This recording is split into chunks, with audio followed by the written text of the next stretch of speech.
Knicker Pops, yeah. Right, we are live. Hold on. I didn't start the intro. The intro started. Da, da, da, da, da, da, da, da. This is big.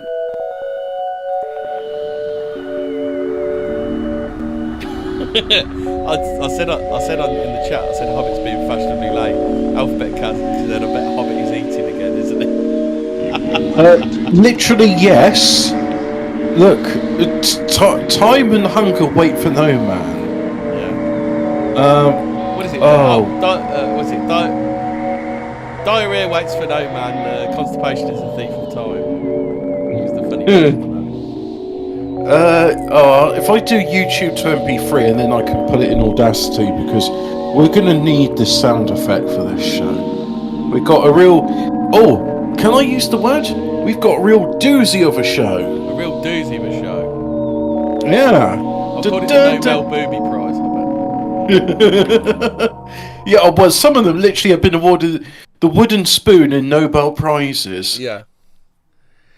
So you start with 1901 and I'll start with current day, and we'll just show what a joke it is now. Oh, well, actually, I wanted to start off with 1948 Nobel Prize for Medicine and Physiology. So, actually, you know what? 1948 Nobel Prize for Medicine, although technically it's not a medicine. Antonio Gassman is. No, that's not you. Not the 19... I've typed... Right, okay. This is Brave Search. 1948 Nobel Prize for Medicine. Summariser. In 1949... So what are you looking for? I'm looking for the Nobel Prize in Physiology and Medicine. Fucking hell! Like, nobelprize.org, right? So this is the top fucking search result for Nobel Prize for Medicine, 1948. The Nobel Prize in Physiology or Medicine, 1949.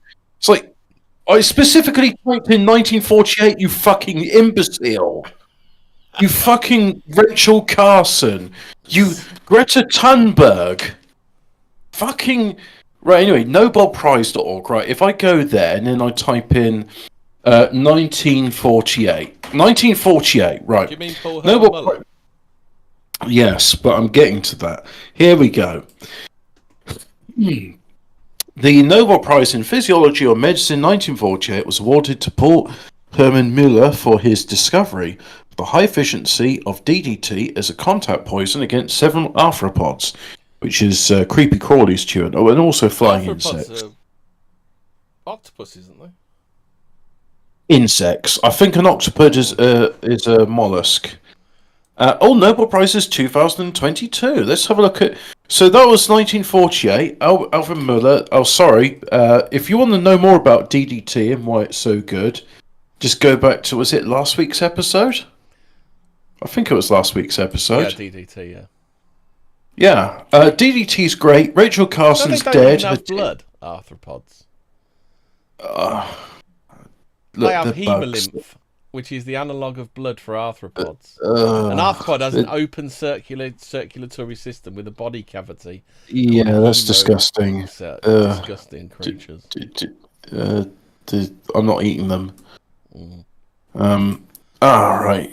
Yeah, so the thing is, you know, great stuff. Nobel Prize awarded because it's like, oh, this helps people. And then Rachel Carson went, I'm not going to do it on your show, even though Geralt did it on my stream. Many times. Ooga boogers?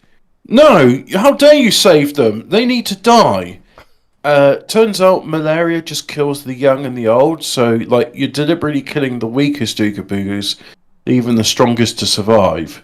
So Rachel Carson, you didn't even achieve your goal of total something ending. Genocide. Yeah. Bitch. Fuck you. How dare Silent Spring be like... How dare you? How dare you be like the citation for, oh, well, DDT... My dad says, oh, well, we had to stop using DDT because it made eggshells of birds thin. No. So even my dad was repeating this anti-blackist Blackitic canard. No, it's an anti-Semitic canard, because I just realised the real Jews were the Ethiopians. So it's an anti-Semitic canard that DDT makes eggshells go thin. Fuck you, Rachel Carson. They should dig you up and have the ADL do a special tribunal to be like, how dare you be anti-Semitic? No, you have to serve 974 years in prison for your hate crime, bitch. Oh, by the way, I don't like her very much. I just thought, in case people needed to know, should we compare that to the Nobel, the 2022 physiology or magic? Let's not do physio. Compare it with the Nobel Prize in Physics 2022, who were Alan Aspect, John F. Clauser, and Anton Zeilinger, for experiments with entangled photons, establishing the violation of Bell inequalities and pioneering quantum information science. So what does that mean? The most I fucking hate all of science is quantum science. Did we do an episode recently where quantum mechanics, and I just said, look, this is a load of bullshit, and then I was describing stuff to you and Fraser, and you were both laughing. No, Hobbit, they're clothes on the Emperor. Can you not see them? You must be a thick. Yeah, that's it. Yeah. Look, look, there's emails in that computer. Are you a thick or something? Can you not see the computer? What I like about this is we were describing, so hydrogen is one proton and one electron, right? Theoretically it's possible, but now they say, no, it's totally real, bro. You could have, I can't believe it's not hydrogen, where you've got one positron and one electron and they're orbiting one another. So, where do you want to go? Where do you want to go next to compare current and previous Nobel Prizes? You do one, because I've almost got my soundbite ready. Okay, then. I'll do an oldie worldy one. So, who else we got here? Well, this sounds like a bit of a waste of time. One, Frederick Passy, for his long work for international peace conferences, diplomacy and arbitration. This is 1901. So 17 years later, Frederick Passy hadn't smashed out all wars forever, had he? He'd kind of fucking failed a bit, hadn't he? What a dickhead. Fuck you, monsieur. My name is Monsieur Passy, and I'm brilliant at everything. There are some proper waste of time ones. How about Sully Prudhomme, in special recognition of his poetic composition, which gives evidence of lofty idealism, artistic perfection, and a rare combination of the qualities of both heart and intellect. Why does that get what? That got the Nobel Prize in Literature in 1901. Explain that to me like I was retarded and drunk. He's a really good poet and that. He's like a 1901 Stormzy. Why does that get a Nobel Prize for whatever? I don't know. I mean, I'm like, you know what? 1948, DDT gets a Nobel Prize. It's like, yeah, you know what? This is good. This is actually saving lives and preventing people dying from malaria. And it's like, I know Frith and other people would be like, oh, Hobbit, you don't like them very much. I don't want them suffering from malaria. I just don't want them here, that's all. How about, I can entertain a nuanced position. I don't believe in unnecessary suffering. How's about that, then? How about Emil Adolf von Behring, which won the 1901 Nobel Prize? What? Tell me that name again. Emil Adolf von Behring. Emil von Mustafa Mohammed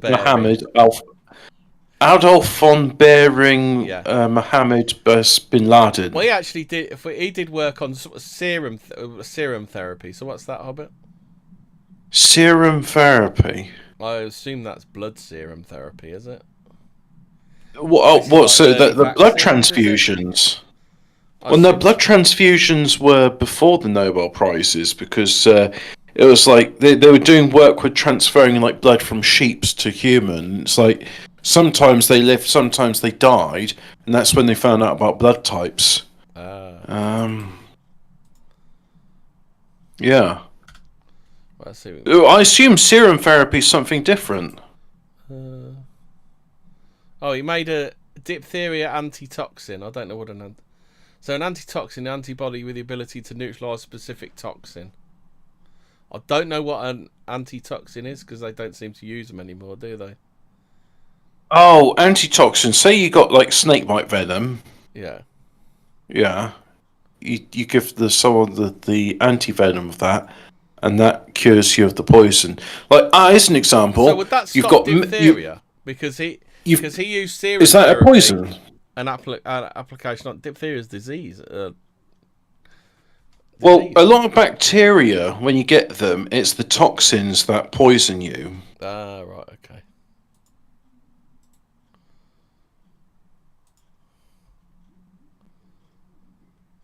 Diphtheria is an infection caused by the bacteria, so it is caused by a bacteria. Yeah, that's the bit which is, and up to 5 seconds. Oh shit! This is like 8 seconds long. I can't do that. Fuck's sake! Didn't I just like do this, but like make it like so? What? Oh, the thing is the wrong. Yeah, this is the joys of trying to edit live. I'm trying to create a drop which is suitable for this stuff, you see. And yeah, let's do that. Right. Yeah. This is good. This is good, right? Clef music. Oh, that's what I have to do for doing a treble clef. I have to type in music. That's musical note. There we go.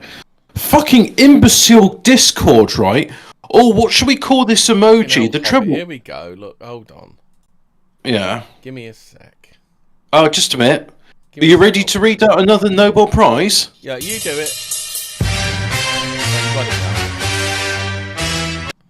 That's all you can get because it's like it's limited to 5 seconds. I can do the whole thing and I can turn it down and loop it in the background if you want. Yeah. Come on, then your turn. I bet you pick some. It's your fucking subject. Right, yeah, okay. You got this list in front of you because that's what you're basing on, and I was just on the nobelprize.org website, which is a bit... Oh, okay, right. In which case, let's go. Nobel Prizes ever. All Nobel Prizes. So you've done a modern one. No, do a couple. I've done a couple. There were a couple of old-timey ones that were a bit of a waste of time. Right, 1966. Yeah, so, here we go. Right, so the Nobel Prize in Physiology of Medicine 1966, Peyton Rus, for his discovery of tumor-inducing viruses. Right, so here's an interesting thing. It was explained to me when I was doing medical... Did he find an application for that? Wow, this is going to get a bit controversial, right? It was made apparent to me during my medical science degree that when one is was that at Scumbag University, Hobbit? It was a local college. A local poly. Did you go to the poly? Yeah, I did go to Polytechnic. Anyway, yeah. So which of course. It's like fuck knows. Anyway, point being, I went there and I was like, okay, how do you induce tumours in these mice to study lung cancer and stuff? He said, oh, we use viruses to induce. I was like, oh, that's interesting. And then the technician I was with at the time was like, look, have you ever heard of something called a binary weapon? I was like, yeah, they were talking about it with the shoe bomber or the liquid bomb. Like, this idea that you get two liquids and you put them together, now you've got yourself an explosive. He says, well, in this case of a binary weapon, imagine, like, you're given an injection and they say it's for your health. I won't be more specific than that. Yeah, it's safe and effective. Now, as your physiology, this is before safe and effective, by the way. This was just when people did it, because it's like, well, doctor says it's a good idea, and I trust my doctor. He's got a kindly face, so I'll do it. Now, as you get older, like retirement age, you get changes in physiology. It's not puberty. It's kind of like it's something else. But anyway, your hormonal balance changes, and this activates the weapon, which just goes, now these bits which were previously dormant, they're now making cancerous tumours in you. So the work that Peyton Rust did for his discovery of tumour-inducing viruses probably got included in some medical technology from 1966 onwards.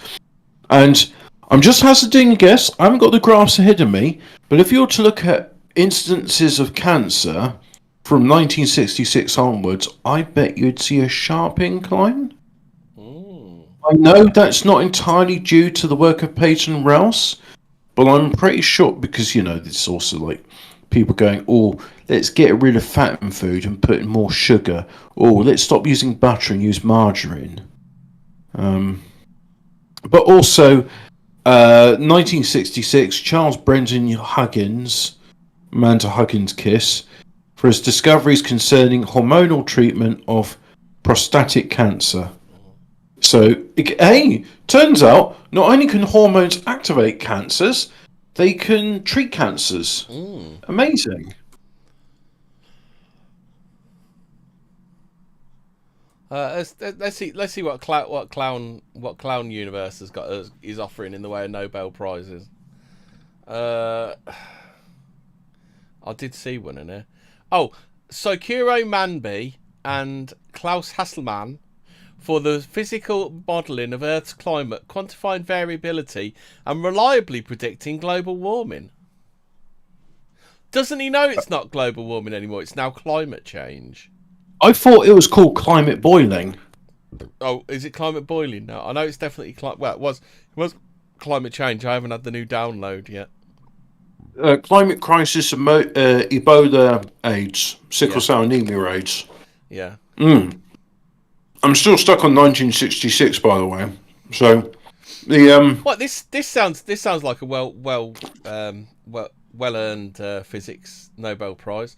Giorgio Parisi for the discovery of the interplay disorder and fluctuations in physical systems from atomic to planetary scales.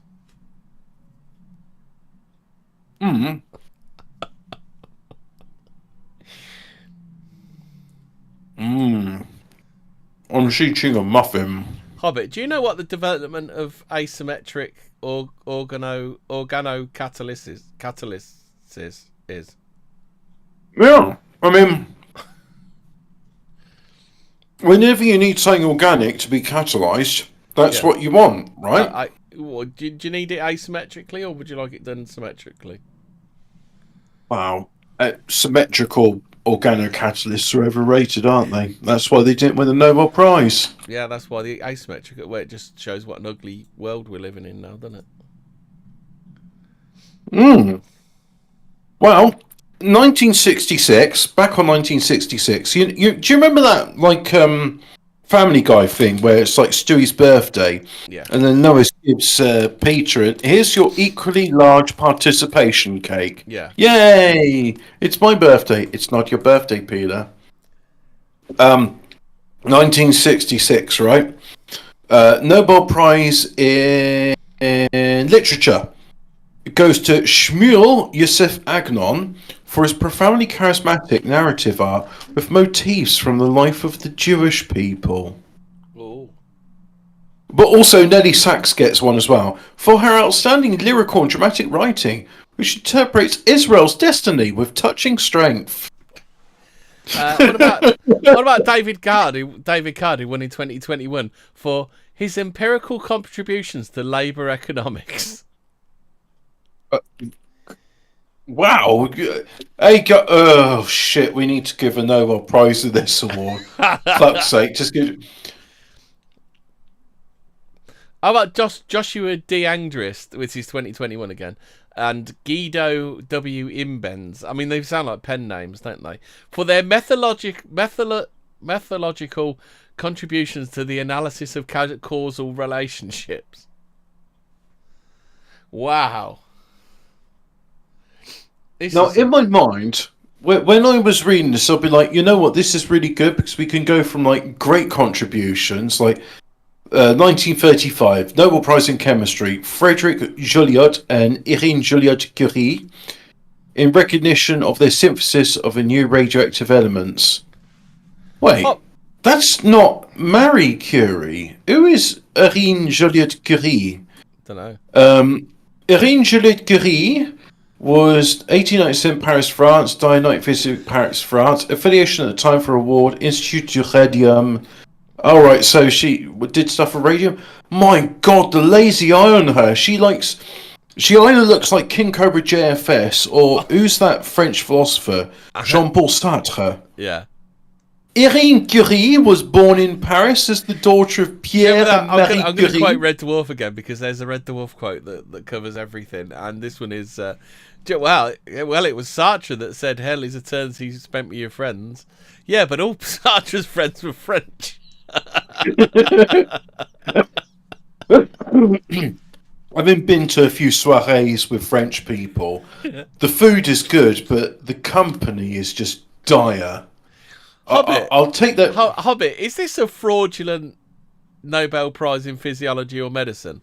Harvey J. Alter, get out of town. Michael Houghton and Charles M. Rice in 2020 have won a Nobel Prize for the discovery of hepatitis C virus.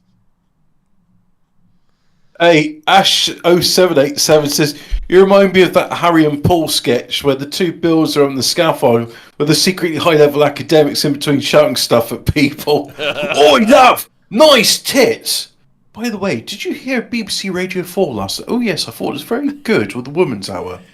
But anyway, carrying on to the Nobel Prizes, that's what we're doing, right? So, Nobel Prizes... Nobel Prize. Louise Gluck won the Nobel Prize in Literature for her unmistakable poetic voice that with austere beauty makes individual existence universal. What? What a load pretentious wank. Nobel Peace Prize, 1935, for Karl von Ossietzky. Adolf Hitler. So Karl von Ossietzky, yeah. I'm not sure if that's a German or Prussian. That's a Prussian name. For his burning love for freedom of thought and expression, his valuable contribution to the cause of peace. 1936, 1937, 38. It said 1939. Oh yeah, there's stuff in 1939.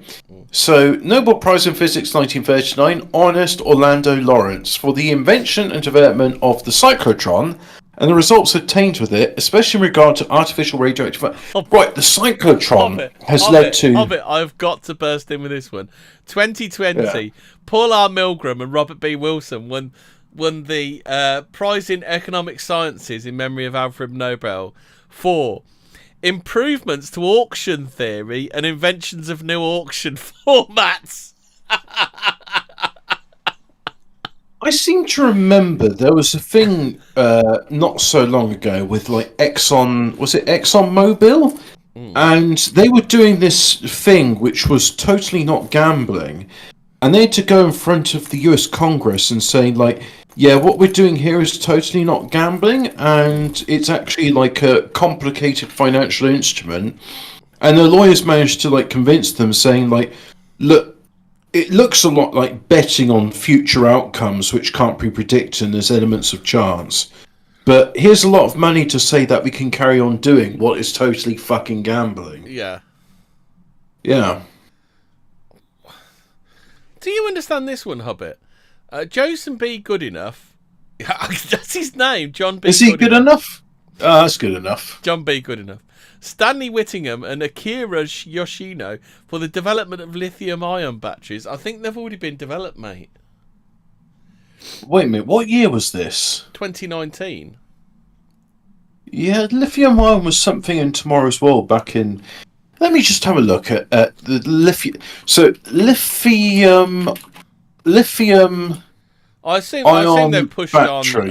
Pushed on with technology somehow, but still, it's only a fucking tweak. You don't deserve a Nobel Prize in it, do you?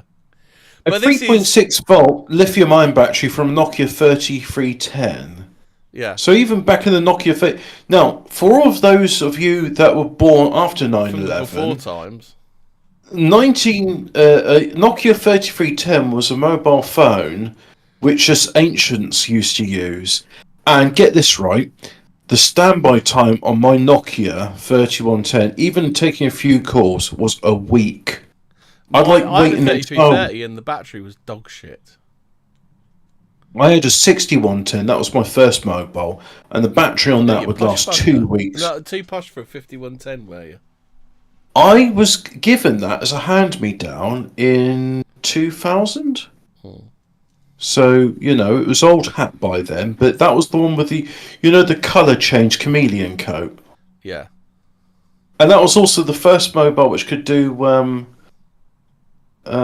Snake. thing. Oh no, Snake was on the 5110. It was the first phone which could do SMS. No, the 5110 could. Oh, right? Yeah. Well, I'm told 6110 was one of the first phones that could do an SMS. A lithium-ion or lithium battery, yeah, I know it's history.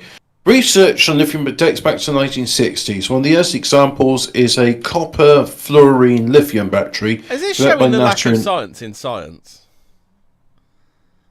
Well, what is it that specifically said, oh, look, the battery, a lithium-ion is some sort of battery. A lot of these are for the message, aren't they, as the drinker would say. I got bored with that guy. I don't listen to him anymore. But yeah. But the thing is, even if someone's a complete shithead, you can still get things that are quotable from them. Like, how's about that then? That's what's up. The message. The message. The message. Yeah. But a lot of these, like 2019, you've got some people for their discoveries of how cells sense and adapt to oxygen availability. What cells? It doesn't say. Yeah, but even so, I mean, that's probably like a pretty good, well, again, these are summaries, so if we want to get in depths of it, I'll be happy to do that. Right, 1980, working in separate groups, Ned A. Godsall. If you want to look into that, that's the page on that one. How cells? Do you want to have a look at that one? I went in a bit, but I'm reading about lithium. I'm reading about lithium-ion batteries because you see, the idea with this is we'd read some Nobel prizes. Anything catches our fancy, we're going to depth about it. So lithium-ion, 1980, separate groups: Ned Godsall et al., and shortly after, Koichi Mizu, some Japanese bloke, and John B. Goodenough, after testing a range of alternative materials, replaced titanium silicon with lithium cobalt oxide, which was lithium cobalt and oxygen, which has a similar layered structure but offers high voltage and is much more stable in air. The material would later be used in the first commercial lithium-ion battery, although it did not on its own resolve the persistent issue of flammability. I found one from your homeland when you've caught up. What? England? Abiy Ahmed Ali won in 2019 the Peace Prize for his efforts to achieve peace and international cooperation, and in particular for his decisive initiative to resolve the border conflict with neighbouring Eritrea. Ah, yes, good old Eritrea. Guy Fawkes would appreciate that one. So now, they didn't resolve the issue of flammability with this lithium cobalt battery, which, by the way, an issue which still hasn't been resolved to this day, as Volkswagen Group will be reminiscent of Bugattis, Lamborghinis, Volkswagens, and other cars. I mean, I've never heard of like a Bosch battery catching fire, or I've done plenty of things with my DeWalt. Yeah. And that hasn't caught fire. Yeah, but the technology behind it, the lithium-ion, it has this tendency to burst into flames, and unfortunately, and the blokes in Morton and Marsh... Is this at higher usage or more of a pounding kind of thing then, is it, when it gets hot? No. I mean, more research needs to be done into like what causes lithium-ion batteries to spontaneously combust. Short circuits, thermal runaway, that seems to be two of the line causes. But the fact is, I say the blokes in Moreton and Marsh, right? Now, if you're not aware, there's a section of private motorway in Moreton and Marsh called the M99. It's not open to the public. And if you look at it, it's a few hundred yards long, and it's literally just a motorway which the fire service can use to simulate putting fires out on the motorway. Now, Moreton and Marsh is the fire service academy, and it's the best in the world, and all firefighters, we have to call them firefighters now, not firemen, go and liaise with the fire service there, because they're all like how do we put out fires? And so, of course, one of the things which comes up with the fire service is, how do we put out fires from an electric vehicle? And the answer is, you don't. The best thing you can do with an electric vehicle fire is you get a bulldozer and you push the vehicle out of the road and you let it burn. You accept it's going to burn the grass and it's going to burn a bush if you're pushing it into a bush, but that's better than it burning away the tarmac. And you just let it burn itself out, which will take weeks. A modern like Tesla or electric post office van, they take about 2 weeks to burn out. If you try and dump like I thought 2 tons of soil on it, which is not enough, by the way, all that happens is the soil starts to burn. If you put water on it, it makes the lithium burn faster. There's nothing you can do with the lithium. Get it to burn out in a day. Yeah. Well, you know what? I wish we could ring up. Could you imagine just like ringing someone up in the middle of our show and just saying, look, we appreciate it's coming up to 20 to 8, but considering your research you've done with electric fires, and then the guy would be like, "Are you drunk?" It's like, yes, I am drunk. But anyway, answering my question. I bet, mind you, it could end up like your question to that guy on Twitter, weren't it? About why did what was why did all the what was his absolutely preposterous fucking idea? So it's Skeptoid magazine. Like, why do all these buildings like show exposed bits? And it's like, oh, it's very simple. You see, at the beginning of the 19th century, all the cities in the world decided to regrade themselves. Regrading means leveling up the level of the ground, so that automobiles would have less of a struggle going up and down the hills. And I was like, well, it was 1865. And I asked the guy, I said, hi, I was very interested in your work on regrading. I haven't heard much about it. How many automobiles were there in the world in 1965? And would it have justified like regrading Canberra, Sydney, as well as Pontypridd and Paris, San Francisco? A few. Correct. You just said 1965. You meant 1865, didn't you? 1865. Yeah, that's right. Yeah. He never got back to me. The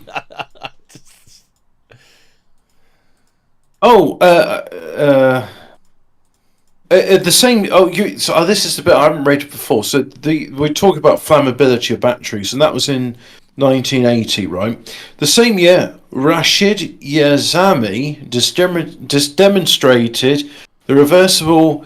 By the way, that's Moroccan, not maybe Sephardic. Was that Mizrahi? Anyway, reversible electrochemical intercalcation of lithium in graphite, and invented the lithium graphite electrode. Well, that's kind of interesting. So, education, battery research. Oh, they don't have his early life, but I'm pretty sure this Moroccan scientist, engineer, and inventor of Rashid Yazami is, I want to say Sephardic. Probably is Sephardic. Should we go back to the Nobel Prize rather than looking up what Yazami family name means? What else have we got here? How about Arthur Ashkin, who won in 2018 for the optical tweezers and their application to biological systems? What's an optical tweezer? No, they're the optical tweezers, not any optical tweezers. The ultimate optical tweezers.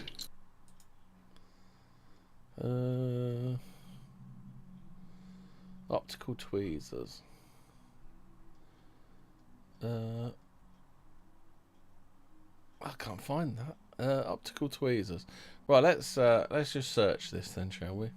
Yeah, because I want to know what is a. Would they be tweezers that you can use through a microscope? Yeah, but surely that's any type of tweezers, right? Oh, okay. Optical tweezers, originally called single beam gradient force trap. What? Traps are gay. Are scientific instruments that use highly focused laser beam to hold and move microscopic and submicroscopic objects like... it's like having the Force Hobbit. Oh. It's like having the Force, but with lasers. Imagine you had like laser eyes, but you could hold... Oh! Right, sorry, I just thought, no, I'm too drunk to do the show, but now I'm thinking to myself, so you're using lasers to manipulate physical matter? Yeah, and move microscopic and submicroscopic objects. Oh, that's pretty cool then. I'll give him that. That's pretty cool. Okay, well, I have heard, I thought it was science fiction, that, But to be fair, I think all laser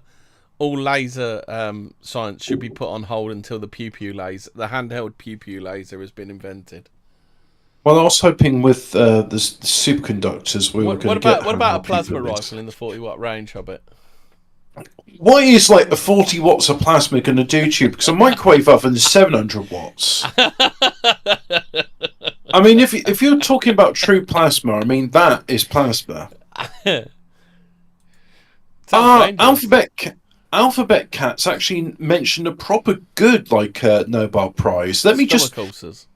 Stomach ulcers. Yeah, let me see. Nobel Prize for stomach ulcers, because this is actually... Yeah, I did wonder that. Dimensional Lizard says, I think those prize winners actually did invent the lithium-ion battery in the 1780s. We're only giving them the prize now. That is possible, I assume.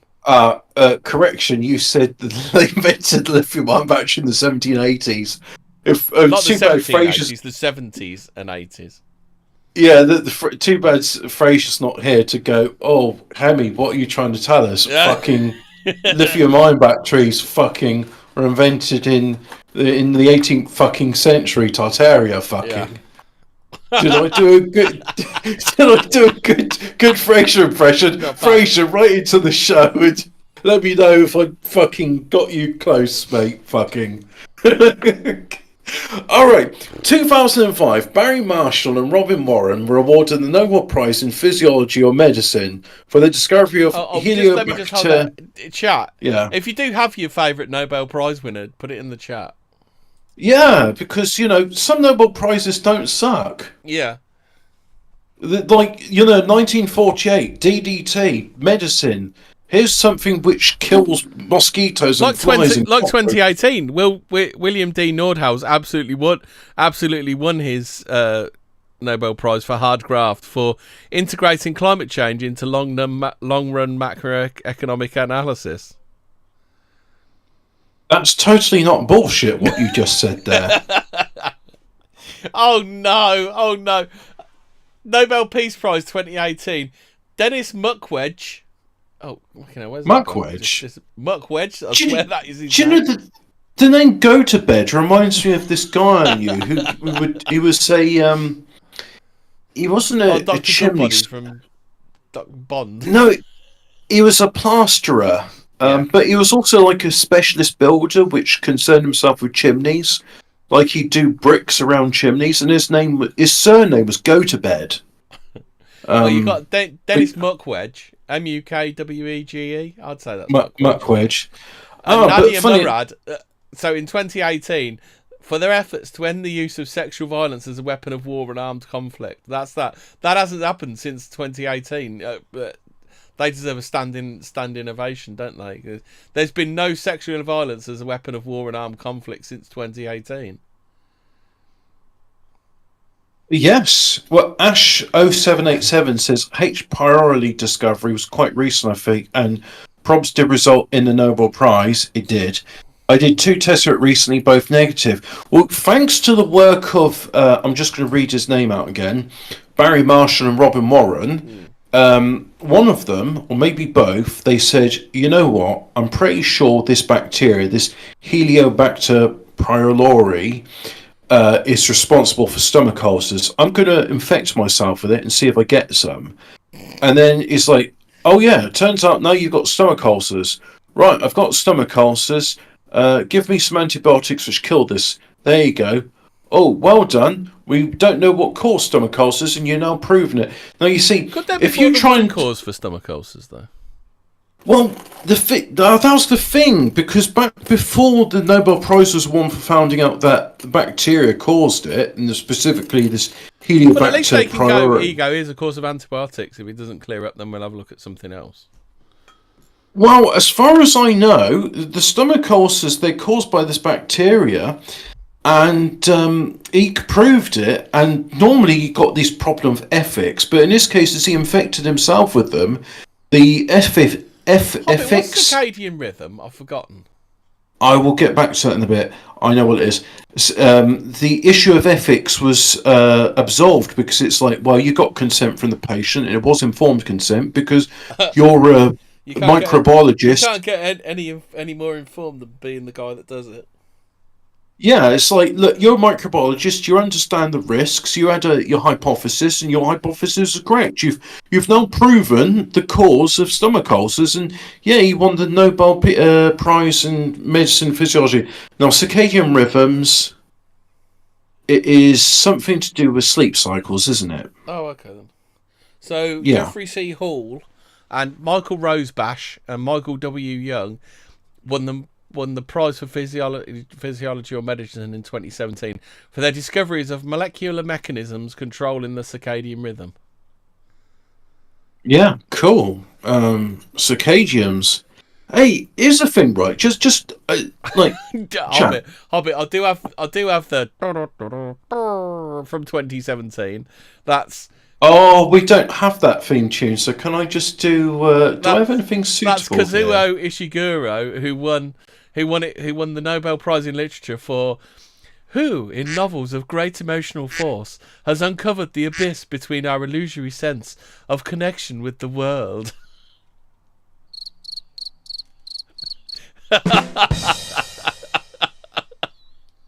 Now, I appreciate the chat's enjoying this, so I am too. Yeah. But I'd just like to do a brief aside, right? Because maybe at some point we'll get a Nobel Prize into this, because I'd like an explanation here. Yeah. And I spoke with the other guy at work, well, let's not use his real name, Lee, and I was telling him about a dream I had. Now, Lee said to me, because I was saying to him, I had this dream, right? Now, I didn't get into specifics, but in the dream, I was at work, and it's like... Did it involve any of Girls Aloud? No, it didn't, actually. Right. Nor did it involve Destiny's Child. Oh, you Alf Garnett. That. No.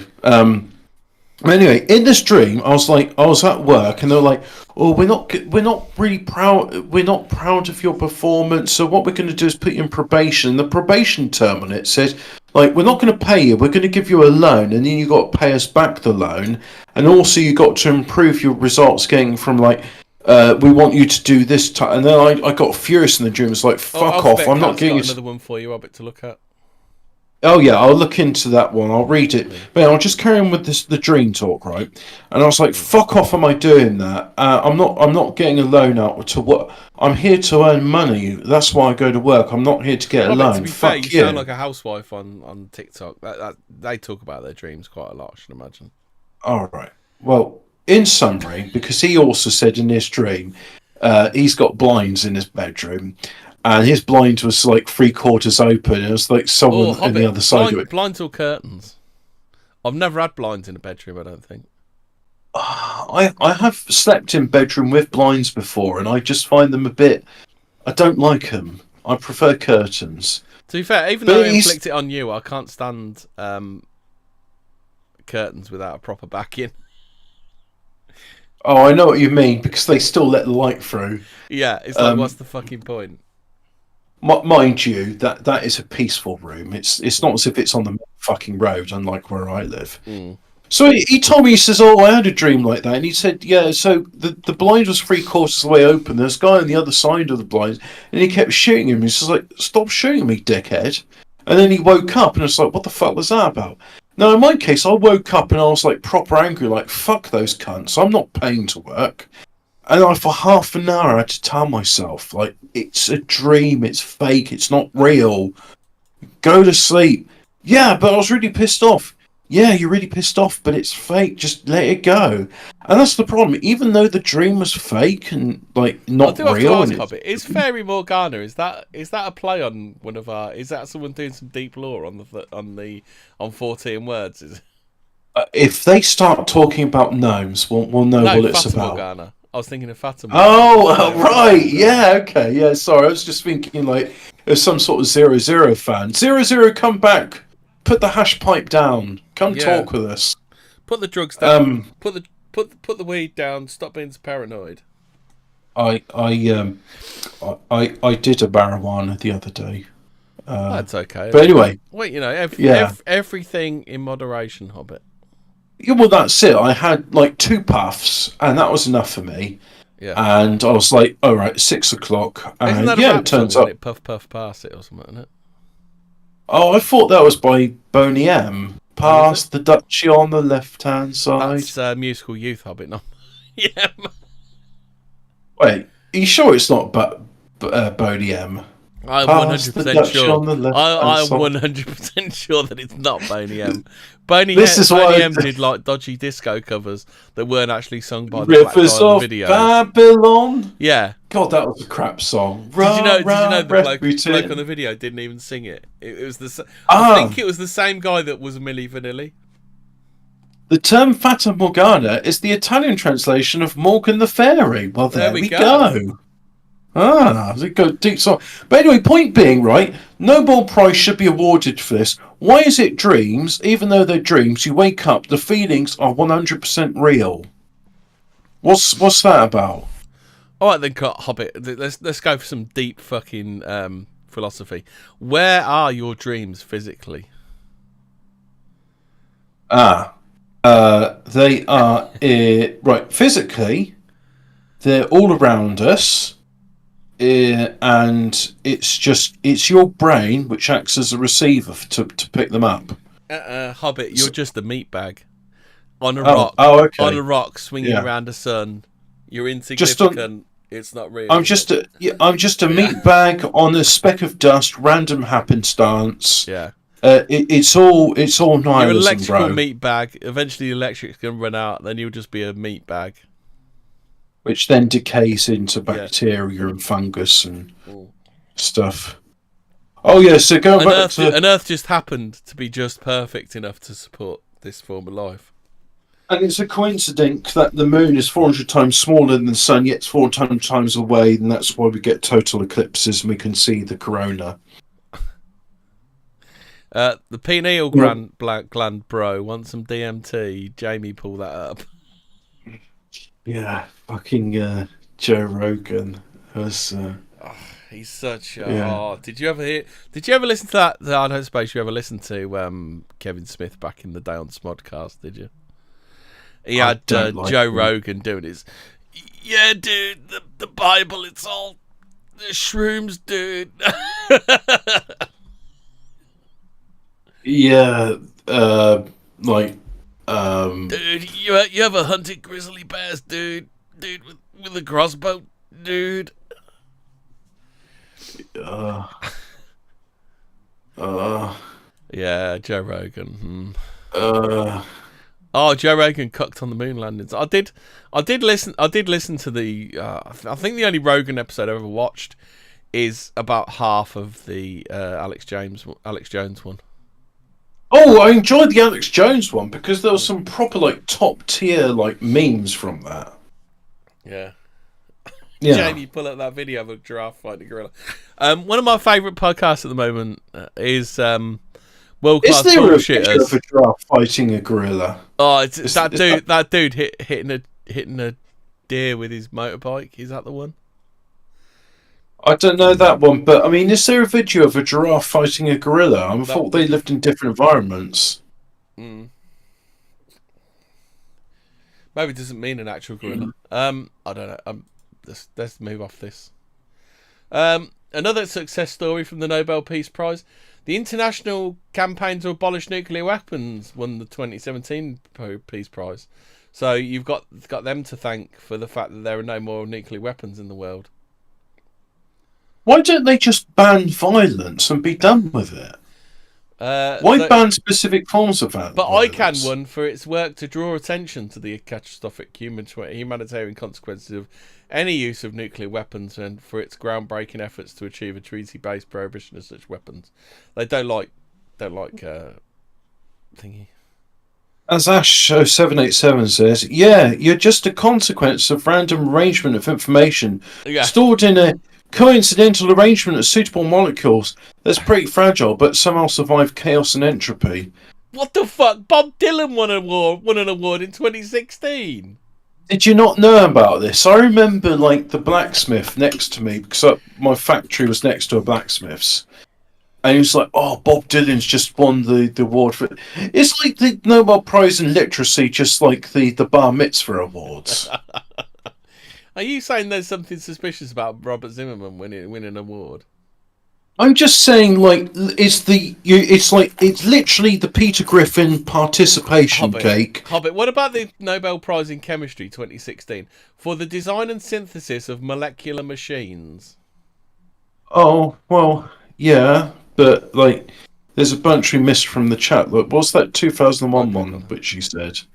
2001 Nobel Prize in Physics, proving another state of matter, the Bose-Einstein condensate.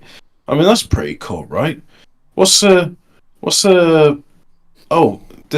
me of the film. Did you have a look at that one that Alphabet Cat put in? What, Bose-Einstein condensate? Yeah, so the Bose-Einstein condensate is when you, like, super cool stuff and you get this weird sort of, like, I can't believe it's... Did he win it for having a raspy voice and using the harmonica? Bob Dylan is a man who A, should have died in the 60s, and B, songs, he was a better songwriter than he was a performer, I'll put it that way. Just like a rolling stone. I think I've probably put too much fucking class into that, but yeah, I can't. Very good. Very. I can't deny his quality in songwriting, but my God, can that man not? Yes, my friend, it's dancing in the wind. Dancing in the wind. God, I can't fucking like Bob Dylan. It's like, I don't know why people should just say, "Look, Bob, we'll pay you. Here's like $50 million not to sing." Couldn't Mark Chapman? Couldn't they gone, look, Mark Chapman, we'll give you a pass on the John Lennon murder if you just go and shoot Bob Dylan next. Look, we'll pay you like loads of money, and Frank Sinatra will sing "Pissing in the Wind" or whatever. Also, did you know that Sylvester Stallone? They were paying him. I think at one point he got an offer for $265,000 to not star as Rocky in Rocky. I'm probably on my millionth time of saying this, but my favourite one is Michael Caine read the script for Jaws: The Revenge, and it says "fade in the Bahamas," and he said, "I'll take it." Not reading any more of the script. Michael Caine is one of those guys. I'm glad he appeared in Austin Powers, because if you look at him in the Harry Palmer series, Austin Powers came shortly after that, and it's kind of good just to sort of seem like, you know what, this is actually the because isn't he like he's Nigel Powers in it, and he's basically just like a champion class shagger, and he's both the father of spoilers for a film that came out 20 years ago. He's both the father of Austin Powers and Dr. Evil. Oh, Hobbit, speaking of rounding things off, have you watched I haven't watched it yet either, but have you watched the latest Venture Brothers movie? Oh, someone told me there's Venture Brothers. So is that the one? I dropped you the magnet link in DMs to you. Oh yeah, I meant to download it. I've downloaded it, but I haven't watched it yet. Apparently, it rounds the whole thing off. I saw the weirdest condensate earlier. I think it was some form of mushroom, but it looked like patches of pure white foam, like it was artificial. I saw black deathly mushrooms nearby. I hope you took a photograph of it, and if you do, please put it in the Fortean Words Telegram chat. Yeah. Oh, Irene Curie is the daughter of Marie Curie. Marie Curie, famously two of them, one for chemistry and one for physics. She was the first woman to do that. Respect the women, like unwashed orders, you two. Unwashed woman, respect her. Unwashed woman, respect her. Do you want someone who won a really real Nobel Prize for Physics in 2015, Hobbit? It's really real. Takaaki Kajita and Arthur B. MacDonald won for the discovery of neutrino oscillations, which shows that neutrinos have mass. And they're really real. They're honestly really real. They're really totally honestly real. They really are. You know, I'm glad you mentioned that, because this brings me back to one of my favourite Nobel Prize in Physics. This is the 1995 one. This one in 2015 would have your mate, what's her name, rolling in her grave. Oh, what, Enid Blyton? No, the woman we did last week's show on. What's her name? Oh, Rachel Carson. Yeah, fuck that bitch. Will be spinning. Well, you said a mate. Because you said my mate. I mean, Rachel Carson's no friend of mine. Real name, Tu. One for her discoveries concerning a novel therapy against malaria. She'd fucking hate that, wouldn't she? Rachel Carson's gonna come out of the grave like a zombie, going rah, rah, must preserve malaria. The Nobel Prize in Physics. Malaria respecter, is that what it is? She goes, please save the precious mosquitoes. How dare you poison them? Yeah. How about the Nobel Prize for Literature in 2015? Hey, don't I get a term to do? Okay, I'll do this one. Then I'm sorry, ADL. We've been very negligent of the Nobel Prizes in literature. They are equally valid as the Nobel Prize in Literature 2015. Svetlana Alexievich won for her polyphonic writings, a monument to suffering and courage in our What is polyphonic writings? I know how are they a monument to suffering and courage in our time? I mean, I know polyphony in terms of a synthesizer, where you can play more than one voice at a time. I know Polygonic Wing, though, which was a side project of Alex James, otherwise erstwhile known as. But polyphonic writing, does that mean like? Oh, okay, that's cool. I like Aphex Twin. I like that was one of his side projects. I didn't know that. Maybe Brian Cox will win a Grammy instead for his famous musical talents with D Ream. Oh yeah, he should get a Nobel Prize in both music and physics for isn't that amazing? Polyphonic is using multiple phones to write your thesis. Yeah, it is. All I'm thinking of in terms of just a minute. Hang on. Hang on. All right, Capstan. I'm gonna do a think. Hang on. Yeah, because I don't want you to ruin my thinking. You can ruin my thinking afterwards. Now, polyphonic writing, right? So that means you've written with more than one voice. So there's more than one character in the story. What is the definition of polyphonic writing, Mr. Hemi? I don't know. Oh, okay. I wasn't looking at polyphonic writing. I was looking at polyphonic. Is it got to be like multilingual or something? Chat, if you know what polyphonic writing Nobel Peace Prize for you is, write it down. Hold on. Hang on. In literature, polyphony is a feature of narrative which includes a diversity of simultaneous points of view and voices. In other words, writing a story with multiple people in it. Wow. Yeah, wow. Wow, she writes stories about more than one person. Wow. That amazing is a Nobel Prize. Now fuck off, cunt. Nobel Prize in Physics 1995 is awarded for pioneering experimental contributions to lepton physics, Martin L. Pearl. I graciously accept the award for discovering. Dun, dun, dun, dun, dun, dun. That was Black Pearl. I graciously accept the award for discovery of the town lepton, which is totally real. I have some in the jar here. And also Frederick Heinz for the detection of the neutrino. So I assume that like if you've detected it, then it's real. What about the Nobel Prize in Chemistry for 1995? Goes to Paul J. Crutzen, Mario J. Molina, and F. Sherwood Rowland for their work in atmospheric chemistry, particularly concerning the formation and decomposition of ozone. Oh, that was around about the time they're talking about CFCs are bad for the ozone, not high-altitude nuclear bomb tests, no. Nobel Prize in Physiology or Medicine 1995 goes to Edward B. Lewis, Christine Nuslin-Volhard, and Erika Weschhaus for their discoveries concerning the genetic control of early embryonic development. What? Discoveries concerning the genetic control, so the genes control an embryo. Fucking duh!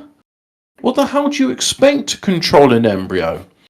Nobel Prize in Literature, and yet the Runners-Up Prize, Literature 1995, goes to Seamus Heaney for works of lyrical beauty and ethical depth, which exalt everyday miracles in a living past. Ah, look at me. I'm not part of the tribe. My name is Seamus Heaney. You can't get more Mick than that. Right, no, we're Did you even know I'd gone? We never even noticed. But anyway, Seamus Heaney won the Run-Up Prize in 1985 for his literature. Seamus Heaney was born in County Derry in Northern Ireland, where his family engaged in farming and selling cattle. His education included studies at Queen's University in Belfast, where he also served as a lecturer at the end of the 60s. Yeah, I mean, we do. I've got to bring up what Ash says. Ash says some of the Nobel scientists appear to be legit and do actually deserve their accolades. Ron Davis at Stanford, who did the Human Genome Project, they aren't all Obamas. Yeah, we're kind of like, we are cherry picking the worst of the worst. I think we should actually do some of the stuff. Are we? Because I mean, we started off with Paul Muller. I think we were saying like back in the day. I think all the good ones have been run, haven't they? Yeah, but there's still good ones, as Alphabet Cat pointed out, with the discovery of H. pylori causing stomach ulcers. Yeah, and that's just Ron Davis, who did the Human Genome Project. What is the Human Genome Project anyway? What do they? It's more about Seamus Heaney. So anyway, he made his debut as a poet then, but continued to divide his time between his own writing and academia. He worked at Knaresford College in Dublin, at Harvard University in Cambridge, Massachusetts, and at Oxford University. Seamus Heaney was married and had 3 children. Seamus Heaney's poetry is often down to earth. For Heaney, poetry was like earth, something that must be ploughed and turned. It's written ploughed in the American spelling, not the proper spelling. Hobbit, what does this mean? So 2013, Nobel Prize in Physiology or Medicine. James E. Rothman, Randy W. Sheckman and Thomas C. Sudoff for their discoveries of machinery regulating vesicle traffic, a major transport system in our cells. What is vesicle? Oh God. I actually hated this part of medical science. Yeah. So the vesicles, right? Yeah. Are sounds a bit like testicle. You got to have like things which transport bits in and out of the cells, and they're kind of like these blobs inside the cells, and they move to and from the cell walls. Cell membrane. Cell walls is in plants, not animals. So. God, it's been so long since. I remember that you had a nucleus and a mitochondria, and then you've got, I think it's the riboflavins, which convert DNA into proteins. But I just, like, it's complicated. Oh, yeah, and then you've got microtubules, which have silica in them. And that's actually. Weren't you doing this before 2013? Yes. Okay. So, are they like, get round to it? Nobel prizes then, are they? You did a good job, but we've been a bit busy since you invented it. I mean, it took a while for them to realise, like, oh, you guys with the lithium-ion battery, you should get a Nobel Prize for that. But anyway, back to Seamus Heaney's work. This is very important. Two quick ones. Alice Munro, because she's the master of the contemporary short story. So if you want to read a good contemporary short story, read Alice Munro. And the Organisation for the Prohibition of Chemical Weapons, the OPCW, won a Nobel Peace Prize in 2013 for its extensive efforts to eliminate chemical weapons. When was the quote-unquote gas attack on Syria? Oh. Was that 16 or 8? No, it was while Trump was president, weren't it? It's ancient history. Oh, yeah, he called him Animal Assad, didn't he? Bombs on there, weren't they? Yeah, he kept saying that Animal Assad, you know, is just terrible. Yeah. Bad guy. What was it he said? The gassing like an animal, wasn't it? Animal Assad. Here's the thing. Bad.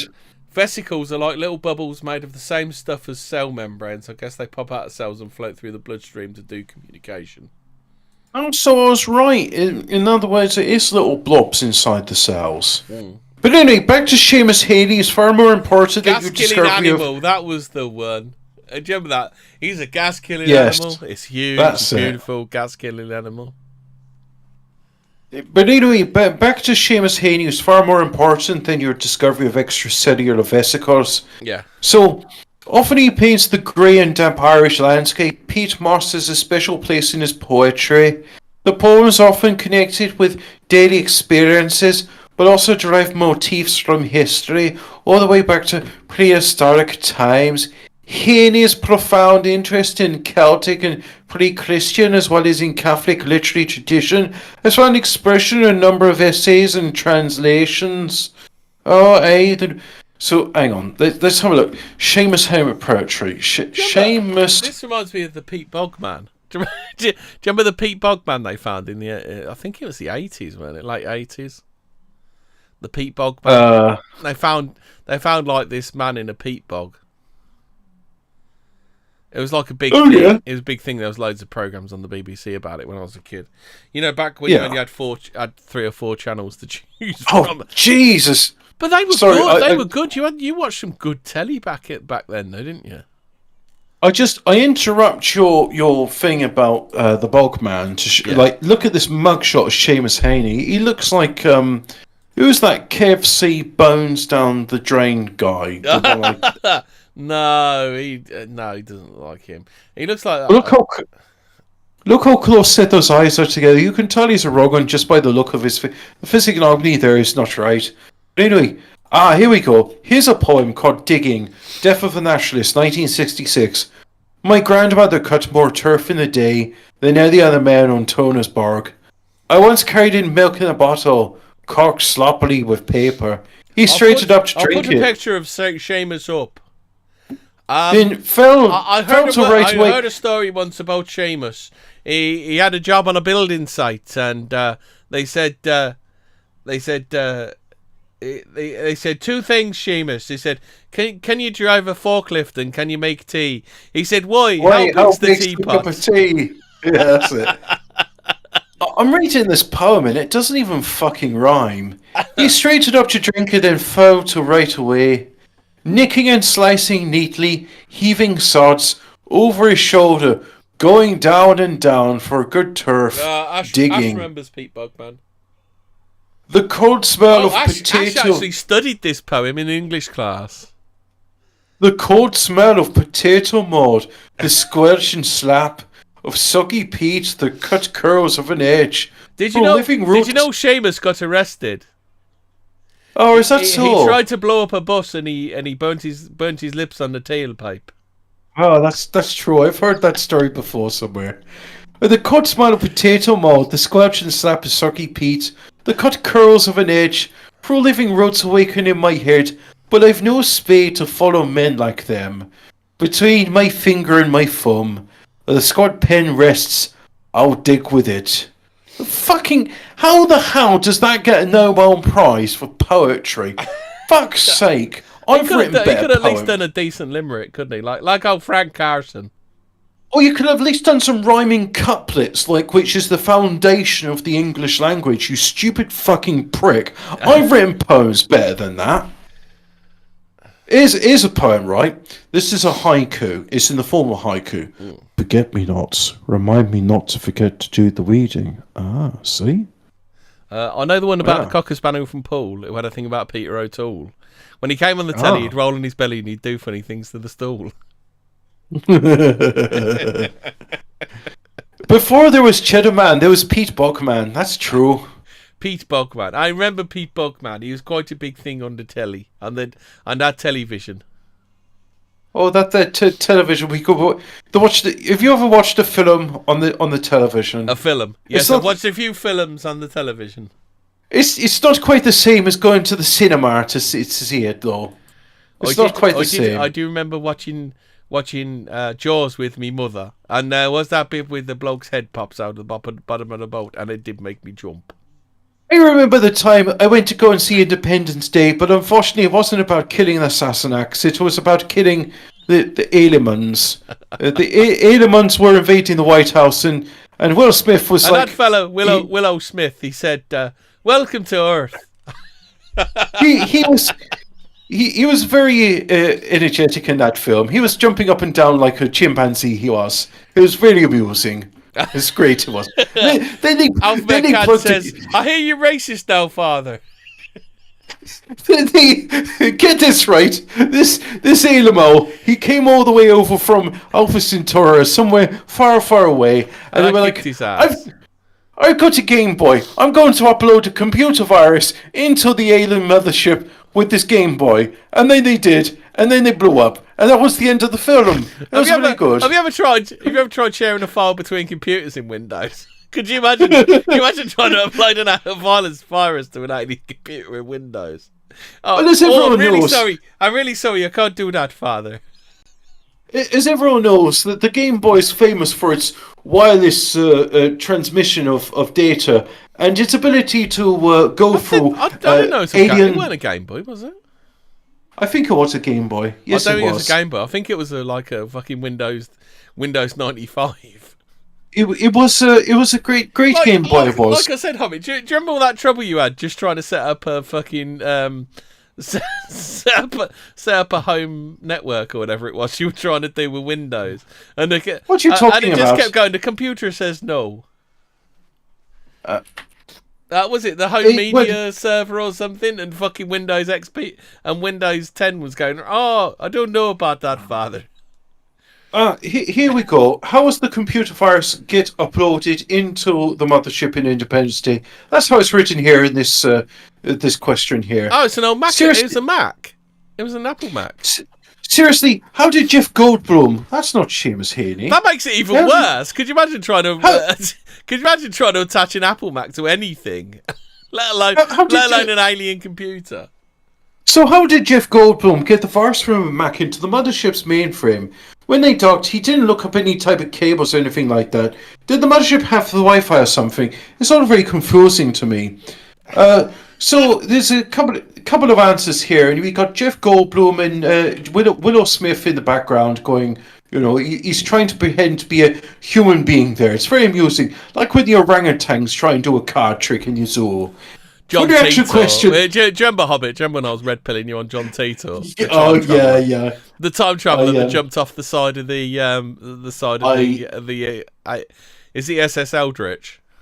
I do remember reading about Mr. Tito before I met you. Is John Tito the one that jumped off the side of the USS Eldritch?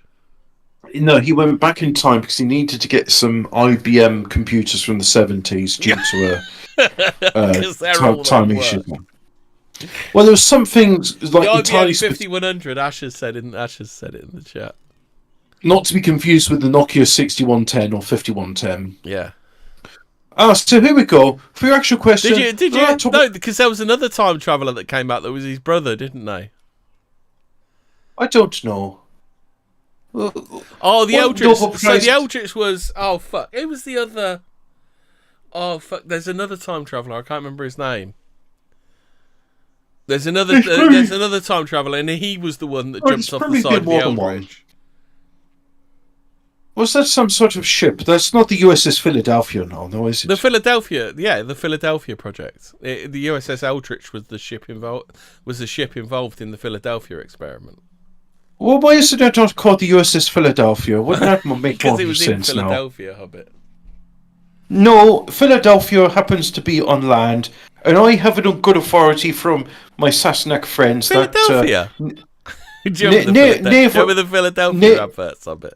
No, I happen to know that naval ships go in the sea, not on land.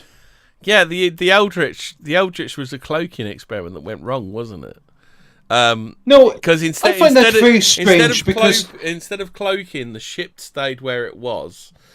No, according to famous lyricist and playwright and poet Seamus Heaney, Eldritch means of concerning the fae folk and ghosts and goblins and all that sort of thing. So why would you be calling your naval warship the Eldritch unless it was going to be involved in some sort of dimensional merge sort of went into experiment? What's it called? The thing from 40K. So he did the Event Horizon before it became a film. Yeah, before it was a film, Father. Before there was a film of Event Horizon, they did it in the Philadelphia experiment back in the 1940s. But there was a Philadelphia experiment film. And it had Michael Paré in it, and Nancy Allen from RoboCop. I had a Philadelphia experiment with an ex-girlfriend of mine, and she used a couple of tubs, and it was Are you cheese nonce then? It was quite erotic, but I must admit the smell wasn't too pleasant. But yeah, you don't want to be using. Did you use the onion and chive one? I can't imagine that worked out well. No, it was the plain one, but in the words of Magnus Magnusson, I've started so I'll finish. It was actually quite messy. I think we've gone down a cul-de-sac, and I think we should stop now. Well, anyway, back to the film of Independence Day. So you see, they had the Mac connected to the ship, and the ship in turn was connected wirelessly to the mothership. I found it. Nobel Prize in Literature 2012. Mo Yan, who, with hallucinatory realism, merges folktales. Is that the mother of Conservatory? Is that the mother of Missy and Stormzy? No, it's Mo Yan, isn't it? Yo, man. Mo Yan, mother of Stormzy and Missy. Mother of Yan. Mother of Yams. Oh, Ash says Eldritch was something else, but it was also time travel related. It was electromagnetism, and I think it was teleported to... Al Bielek is the other time traveller. Al Bielek was on the Eldritch. Oh, Alphabet Cat says they had Wi-Fi apparently in 1996. Now, I have you know that the 802.11 standard dates back quite some far, but it wasn't commercially... it didn't become commercially available until quite some time later. Commercially available because they were at Area 51. So let's have a look at the history of the Wi-Fi standard. So the Wi-Fi. What about Bluetooth? Bluetooth. No, the Bluetooth is separate to the Wi-Fi 802.11 standards. It's the Bluetooth. So Hobbit. That's right. Hobbit. Yeah. So anyway. Wi-Fi Standard 0, also known as the IEEE Standard 802.11. The Wi-Fi. The Wi-Fi is intermittent, of course. So the Wi-Fi. Hobbit, this reminds me of. Do you remember that April Fool's episode that me and Geralt did? Were you in on that one? Oh, I was. It was just like falling down the stairs. It was very good. But anyway. Wi-Fi 802.11 the was first approved. The man from Taured wasn't a time traveller, was he? Because no, he was from an alternate dimension now, wasn't he? So anyway, Wi-Fi 0, 1991 that came out. It came out in March the 21st, 1991. And later on we had... oh, look at this, 802.11n. That was 2003. I still think of 802.11n as being advanced technology. So Wi-Fi 1. So the Wi-Fi... If were on Wi-Fi, that would have been fine. Yes, so you see in 1996, they would have been up to a Wi-Fi standard 0 with possibly some experimental Fairy technology. Morgana's trying to get us back on track, Hobbit. We've gone way off fucking track. She says, Saul Perlmutter, Brian P. Schmidt and Adam G. Rice for the discovery of the accelerating expansion of the universe through observations of distant supernovae.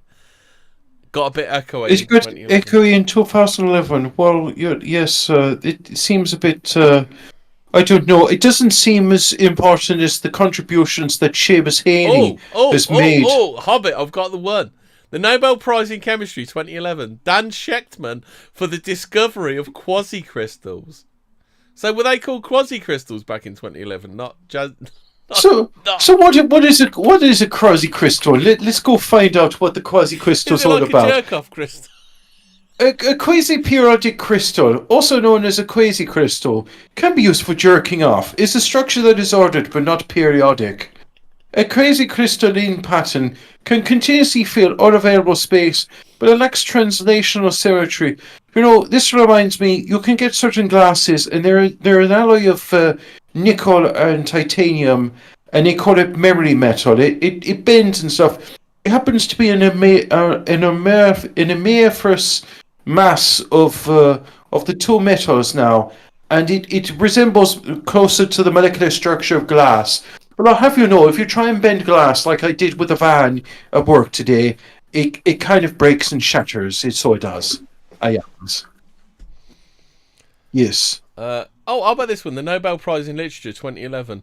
Thomas Transtromer won because through his condensed translucent images, he gave us a fresh access to reality. Well, he doesn't sound quite like Seamus Heaney now, doesn't he? What about the Nobel Peace Prize 2011? Ellen Johnson Sirleaf, Lamaya Gboy, and Tawakkol Carmen for their non-violent struggle for the safety of women and women's rights to full participation in peace-building work. And that's it, 2011. They struggled and they won the safety of women for women's rights. For full participation in peace-building work forever. Oh, great. So we don't need to do any more work on women's rights. No, now back to Seamus Heaney and the Wi-Fi, what he done discovered back in 1991. So let's have a look at other Nobel Prizes. How about this one, but you might be interested in this one. 2010, Andrei Geim and Konstantin Novoselov for groundbreaking experiments regarding the two-dimensional material graphene. Ah, yes. Now, I've heard a lot about graphene, so I have. I heard they put it in the injections now. They're safe and effective. So what do you... two-dimensional material? A two-dimensional material is... You see, the way graphene is a bit like graphite. It forms... it's one molecule fix, so they're trying to argue that's a two-dimensional object. But that's not physically possible. Yeah. So if I go back to, say, 1972 now, let's have a look at the Nobel Prize in Chemistry 1972. Goes to Christian B. Anfinsen for his work on ribonuclease, specifically concerning... broken. It keeps talking with an Irish accent. The connection between Seamus Heaney, amino acid sequence, and a biologically active conformation. What, you don't appreciate the work and contributions of Seamus Heaney? And what about that turf cutting poetry? Does it not speak to your soul about how it's really important to cut sod and turn it? What? I don't know. There's just some bullshit poem about cutting turf and turf. Oh, I can't talk about the turfs. Yeah, well, Seamus Heaney was talking about turf cutting. Oh, this doesn't sound pretentious at all. Herta Müller won the Nobel Prize in Literature 2009 for who, with the concentration of poetry and the frankness of prose, depicts the landscape of the dispossessed. Oh, so the Nobel Prize in Chemistry is kind of related. So Christian... here we are, 2009 Hobbit. Barack Hussein Obama, remember that is, for his extraordinary efforts to strengthen international diplomacy and cooperation between peoples while bombing them with drones. So what is it that he did in 2009? It's just that's a very peaceful thing, what he did. He peacefully sunsetted people with drones. I think that's what it is. Oh, that's okay. We're not monetizing this channel. You can say he drone strike killed, murdered Pakistani families. Took the page straight out of Judge Death. Judge Death. Oh, that's it. Yeah. Yeah. Living people create sin, therefore you kill them, and then that stops the sin. You can't commit crimes if you're dead. Hey, yeah, exactly. Do you have a permit to decompose in that street? Did This they domicile bomb the moon in the same year? What year was this? Was that the one where they struck the moon to see if it was hollow and it rung like a bow, and it turns out it does? But they said it didn't. But it does. But this one, 2008 Hobbit. This is a groundbreaking, very important one. Nobel Prize in Physics. Yoichiro Nambu won it for the discovery of the mechanism of spontaneous broken symmetry in subatomic physics. All right. What does that translate into? What the fuck? Makoto Kobayashi? Did he marry someone called Maru? Is this the Kobayashi Maru situation? Yes, and their descendant. And Toshide Masakawa. So it's the Kobayashi Masakawa situation.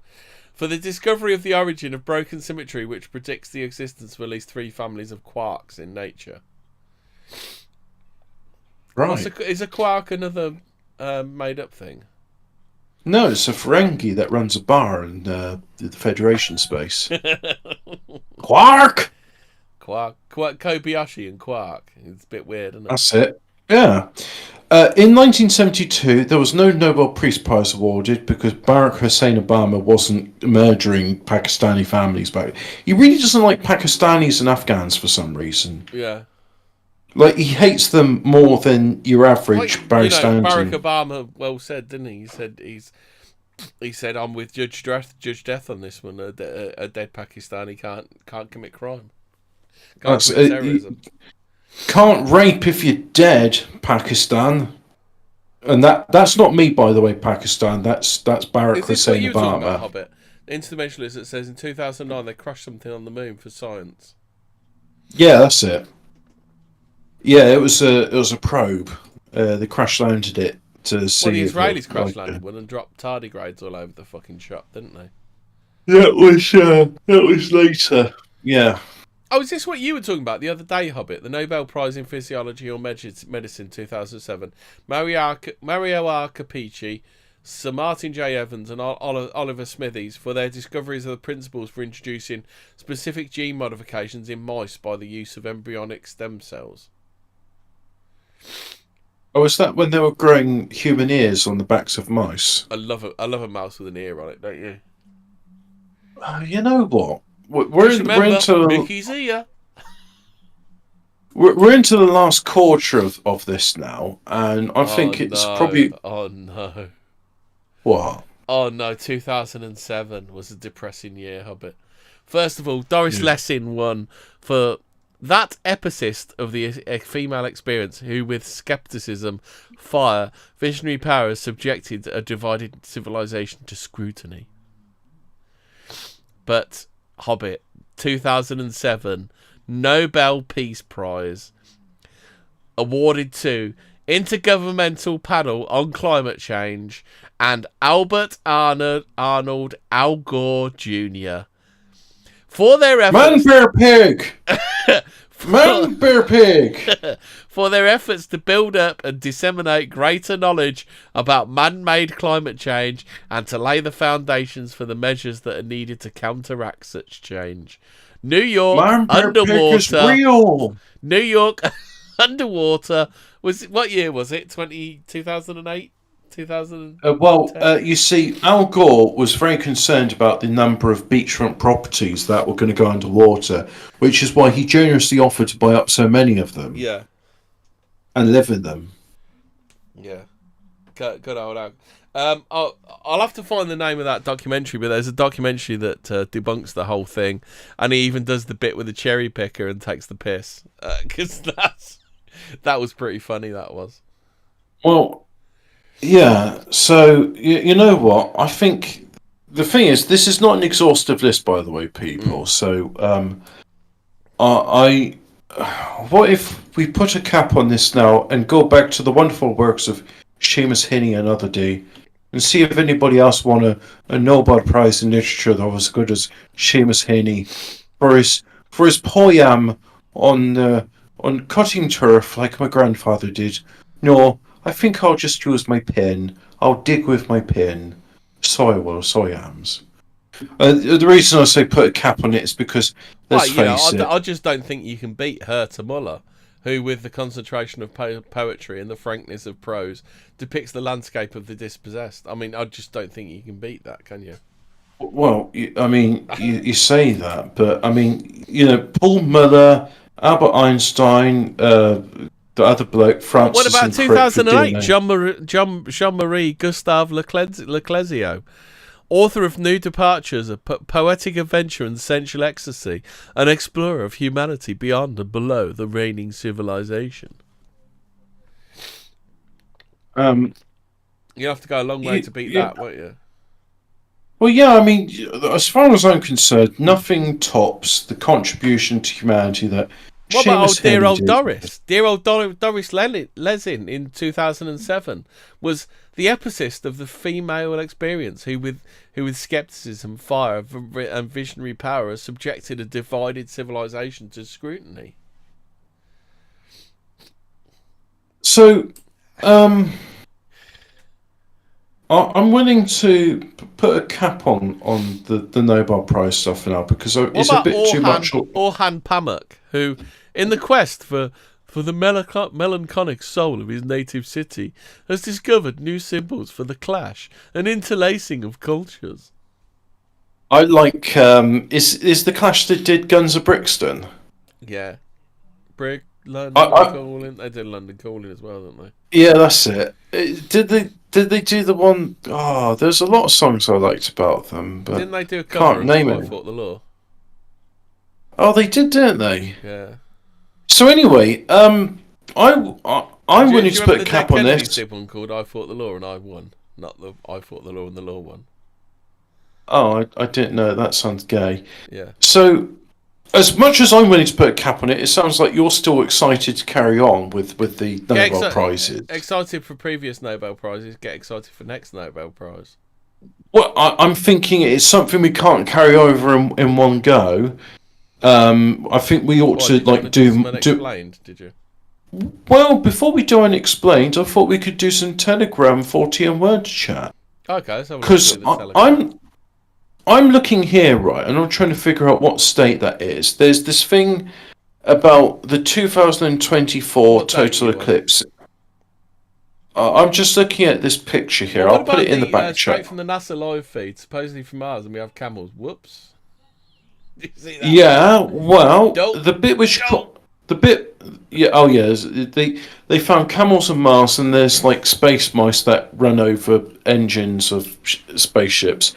Now, in 2024, there will be a total eclipse, and it will follow a path going from Mexico across the south of the United States up through Newfoundland and Canada. And it happens to go through this state. Now, let me see if I can get the right one. So that's Kansas, that's Missouri. So it's going through Illinois towards the bottom of Illinois. Well, what's this you about a hamster? Oh, we'll look at that in a bit. Yeah. So anyway, it's going to go through this town called Carbondale. Carbondale Township, it seems like. Now, the reason I mention that is because in 2017 there was a total eclipse, and that went through the state of Illinois and also went through Carbondale. So X marks the spot. This, I'm guessing here, some of you might say, well, actually, no, you've got it wrong. The actual bit where the total eclipses will be marking won't be Carbondale. It'll actually be Cape Girardeau or Fruitland or so. Anyway, point being, somewhere in the southern bit of Illinois, these two eclipses will be marked. And then somebody posted a lot of coincidences. Generation X, Xbox, Planet X, Elon's rocket, Space X, Twitter is now X, Tesla Model X, new virus is named Disease X. What's the deal with X? X marks the spot. So there's a lot of X's. A lot of X's going on. Just a coincidence. And that was from Cat Mayan, whoever Cat Mayan is. It's Cat Mayan. I assume everybody in the Telegram chat is on like the Telegram. I don't think we do. Well, Catmain, if you're in the actual like Fortean Words YouTube chat, say hi, because I just read out your X thing. Tell us if this really real thing that the aliens get US government to go back to completely ignoring their existence by cloaking their ships with the Epstein client list. Oh yeah, I did see that one. This was a thing last week. The slimy things in the sewer. No, fuck off! I'm not doing that again. We've already done it last time, and I wasn't looking at it. Oh right. Okay. I'm not looking at the slimy things. But you tried to snopes me on Telegram because I'm saying about Alamals and doing exsanguination. Like, do you remember when we did the 3-part special on exsanguination? Yeah, we did rather a bit too much on it, didn't we? And felt a bit sick. Well, because it was just like, what the fuck is going on here? This is proper spooky. I think Rendlesham Forest was part of it. We also found out that it's like this Bermuda Triangle in the United Kingdom. Rendlesham Forest was a wind-up, wasn't it? Okay, so maybe it wasn't Rendlesham Forest, but there's kind of like this triangular area of the United Kingdom where you've got this animal abductions. It's not the same thing, but you mentioned in Islam the 72 virgins you're promised. Large white, intensely black eyes with white irises. Completely hairless. They're called Houris. Their heads. Incredibly fair and pale skin. You can even make out their bones in bright light. Eternally young with breasts just beginning to swell, so you know about 11 years old, maybe 4 foot 8-ish. My brother Except they're not humans. 72 AYYs. Yeah, because the Houris, they got like black skin, black eyes. No, pale skin and black eyes. It's like they're called Houris and they're Alamals. So anyway, I posted a thing in there saying, Hobbit, I think these face peelers might just be cartels. Yeah, but mate, look, if you skin someone, and I'm not saying how I know this, but I know that if you expose bone, it's bloody and it's yellow. It's not white like this guy's. This is white like the bone's been bleached. This is white like those... Isn't it? Yeah, there's actually a video. I saw a video a few days later. I'm not gonna... We can't post it on YouTube. Pub fire? Oh, mate, that's just an arson. Look, it's an insurance job. Yeah. That's not really that spooky, is it? It's just like, guy bought a pub, realised it's expensive, set fire to it for an insurance claim. No, apparently there's more to it than that. It was access to access. The bloke had already had a row with the pub over access to some bit of land he owned. All right. So anyway, back to Alamals, which are now exsanguinating people instead of animals. What sort of technology is involved in bleaching a skull completely white? I mean, there's nothing on it. The eye sockets are empty. The teeth are all white. So I'm assuming this poor victim, whoever he was actually brushed. I'm assuming it's... Yeah, or the aliens cleaned all the black off of it with the stuff. But anyway, this is like, as they call it in the Peruvian news, terrified Peruvian villagers claim to be under relentless attack by 7-foot-tall aliens known as face peelers, prompting night patrols and pleas for military assistance. A group of Peruvian villagers are living in fear as they believe are under attack. But, you said this bit. They have named Los Penacaras, which translate to the face peelers, in the remote district of Alto Nanay, located northeast of Lima. But do we not talk about the real news, which is guy couldn't stop farting after a ham sandwich wins 200,000. Yeah, so in other words, a bloke ate some dodgy meat, got parasites, and the parasites gave him intestinal distress, so he was farting for years, rather than just going, I'll have some worming tablets. Because ivermectin is horse dewormer. Oh, no, you don't have horse pills, do you? Well, yeah, I'm totally doing some ketamine at the weekend. Yeah. It's like horse tranquilizer okay, horse dewormer not okay. David Avocado Wolf speaks to Matt Rosiski about the hottest topics of plant growing. It does sound like a wind-up name, doesn't it? He's not really called that. He just really likes avocados. Oh yeah, this was an interesting thing. So it turns out, like, if you shock plants, it encourages root growth. So yeah, what if I... read more about that electroculture. Maybe that's something we'll do an episode about. Like, you remember when we did banter nationalism, and I was doing like science bits at the beginning, and did stuff about black soil and stuff. Yeah, so maybe I'll do an episode about, just to remind people about regenerative soil, because it turns out not everywhere turns into things. Here's an interesting news from the past. So consider for a moment that Nathaniel Rothschild sat in the English House of Lords for a lifetime position, and yet he only spoke to the Chamber on 2 occasions. One of those occasions to ask the Parliament for assistance in the settling of 100,000 plus Jewish settlers into the then British-owned Palestine. That makes sense. The Rothschilds, after all, were a leader of the Zionist movement in the early 20th century. The other speech Lord Rothschild gave? Milk pasteurisation. Now, why on earth would a man, part of a billionaire dynasty that practically single-handedly invented the Zionist movement, care about milk pasteurisation as much as he cares about moving Jewish settlers into Palestine? Why are these of equal importance? Okay. There really is no How about this one then? Classic Fortean quote from Garrett. Wait, I'm not done reading it. I'm not done reading. There really is no answer that makes sense until you accept that milk pasteurisation is actually extremely harmful to humans. It causes cardiovascular damage and destroys nutrients and proteins within the milk. Raw milk decreased levels of protein, fat, calcium, and free oil. Oh, and there's a bit more about this stuff. Here we go. I think you're old enough to remember, aren't you? Milk in bottles with cream on the top. Well, here we go. Just that's homogenised milk. So this is the part of his speech. I will not weary your lordships with details, but it was conclusively proved that a diet of pasteurised milk reduced the fertility of rats by 52%. Further research was described in The Lancet in 1936 when exactly the same results were confirmed. Right. Interesting. So, Nathaniel Rothschild promoting pasteurised milk, it causes infertility. Right. Very, very interesting. Of course, if you suffer lactose intolerance, one of the things which can help with that is lactase enzymes. Lactase enzymes can be obtained from unpasteurised milk.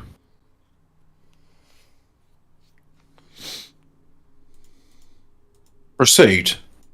Okay, I was going to say I'm just having a look through. I just looked at 14. Classic 14 quote from Garrett. Maybe Fort was right all along. Not only are we property, but the visitors are the super scientists who became further intrigued with Earth while on a hunting mission. That sounds like anti-Christian heresy as far as I'm concerned. I don't know. Charles Fort is a thinker, isn't he? I wouldn't just dismiss what he says. Plan for biggest Nessie search in more than 50 years, so I imagine Ian will be reporting from Loch Ness. They're gonna do some stuff in Loch Ness. Ooh, yeah, they've done that before though. They did the big what's it shirt? Oh yeah, but this is the biggest Nessie search in more than 50 years. So 50 years ago, that was what, 1973? Yeah, it is 1973. So what did they do in 1973? Also, Aleph is the first letter of the Semitic alphabet and looks like an X. There is also a flying car company called Aleph Aeronautics. Okay. It's something to do with the Age of Horus too. Now, I thought we were going into the Age of Aquarius. What is the Age of Horus? This is the dawning of the Age of Aquarius. That was from the 60s. That's it. Yeah. Well, I'm not sure when the Age of Aquarius is supposed to be like, but, it's going to happen. 2023 is the 50th anniversary of the 14 Times, I bet. Oh, shit. Cool. I thought it was older than that. Yeah. Oh, wait. So, Charles Fort's older than that. Thing, isn't it? Yeah, that's true. That is true. Right. Well, I've gone through the chat. There was some weird stuff about Greta Thunberg clones. Don't know anything about that. Yeah. I'm ready to do a bit of unexplained histories. Woman dies after drinking too much water during boat trip. Now, this is not the first time I've heard of this story. Have you heard of a thing called water drunkenness? 36-year-old Ashley Summers from Monticello, Indiana, had been enjoying a boat ride on Independence Day during particularly warm weather when the incident happened. Having been extremely thirsty, she consumed 4 bottles of water within the space of 20 minutes. Well, how large were these bottles? Upon returning home, she complained of a sore head, passed out, then never woke up. According to doctors, Summers had suffered from water intoxication, a rare condition that can occur when someone drinks so much water that it throws off the body's electrolyte balance. This in turn causes sodium levels to drop, resulting in lethal swelling of the brain. It pinched off her blood vessels like a kink in a hose, and it just stopped the blood flow to the brain, said her brother, Devon Miller. It was a big shock to us all. I was just like, this is a thing? ?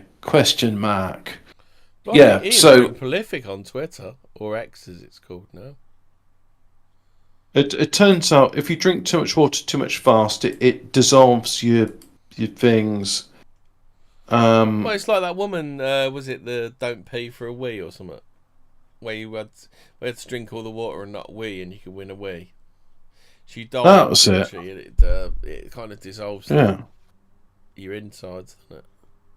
Well, it turns out when you drink too much water, you lose electrolytes, and women, because they believe what they're told, like, oh, I shan't have too much salt because that's bad for you. So what little electrolytes she did have was dissolved by the water, and it's just like not enough to keep heart function going. Now it says causes a swelling to the brain. I'm pretty sure it causes the heart to stop. How about this one then? Custody battle.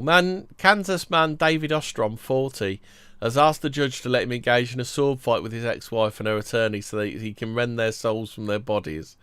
Arguing she had destroyed him legally with disputes over custody, visitation and property tax, Ostrom suggested the judge had the power to let the parties resolve our disputes on the field of battle legally. He also requested 12 weeks in which to secure Japanese samurai swords. Oh, that's okay. I liked him until he was just like being gay about it. Yeah. Why can't you just be like, look, I'm going to use a proper saber or rapier? Police in Loretto, Tennessee, issued a warning to residents not to flush drugs down the toilet, as the processed water is sent downstream to local creeks where ducks, geese, and other birds are often seen. But We shouldn't think what one all hyped up on meth would do, the statement read. Furthermore, if we made it found police say, don't flush your drugs down the toilet, guys, because we need that as evidence. Oh, you fuck you. Oh, no, don't do it, because what if an alligator took your meth, mate? It gets dissolved. There's a lot of water. I mean, like, oh, I've got a pound of meth. Well, it's going to be dissolved in like 1 billion million gallons of water. That's not going to get anyone high. That's literally just police saying, yeah, can you stop flushing your drugs away? We need that for evidence. Yeah. Scientists achieve nuclear fusion net energy gain for a second time. Is that exciting? Are we excited for nuclear fusion? There's a picture of the Fortean looking pint that Rishi served up some poor cunt. That is awful. It's a war. What is it with politicians and being unable to serve a pint? Is this just like, you know, like how with American politicians, they got to go to Israel and like thrust into that wall? It's the same with the UK politicians. Like, you've got to pour a crap what's pint. Worse is the fact they can fail to just eat the most basic of foods. Like, there was Miliband and the bacon sandwich, and then there was no one ever remembers this one, but there was Cameron and the hot dog. Do you remember Cameron and the hot dog? No, I bet it was just as crunchy. He ate a hot dog with a knife and fork, Hobbit.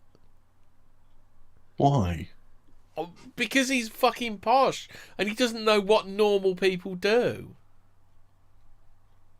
This is a funny story, right? Yeah, politicians are not humans. More news at 10. A man has been attempting an online challenge when he found he was unable to extract a light bulb from his mouth. It seems that people. Yeah, I think I really didn't I? What is it with Chinamen and putting things in their body and then going to hospital and say, I have things stuck in penis. Well, this time, it's not things stuck in penis, it's things stuck in mouth. Yeah, he can't open his jaw wide enough to get it out. The incident began with a man identified as Mr. Chen walked into a fire station in Zhejiang. Well, you went to the wrong place. Ah, I'm on fire. No, you have a light bulb stuck in your mouth. You go to hospital. Okay, this hospital? No, it's a fire station, dickhead. Okay, I go to hospital now. Where hospital? Anyway, so he walks into a fire station. I get the feeling he's not the brightest bulb in the gob. Yeah. With a shirt covering his mouth. When he was asked what was wrong, he could only make muffled sounds. Ah, me so stupid. Me really dumb. It turned out he had placed the light bulb in his mouth as part of an online challenge, was unable to open his mouth wide enough to extract it. Concerned that the bulb would shatter if they tried to yank it out, firefighters took Chen to the local hospital. Oh shit! Where... I can bring us back round to Independence Day. Oh, okay. Peruvian villagers report violent encounters with flying armoured silver aliens. According to RPP News, members of the Iquitu, indigenous people residing in the district of Alto Nane, province of the Maynas, Loreto, Peru, have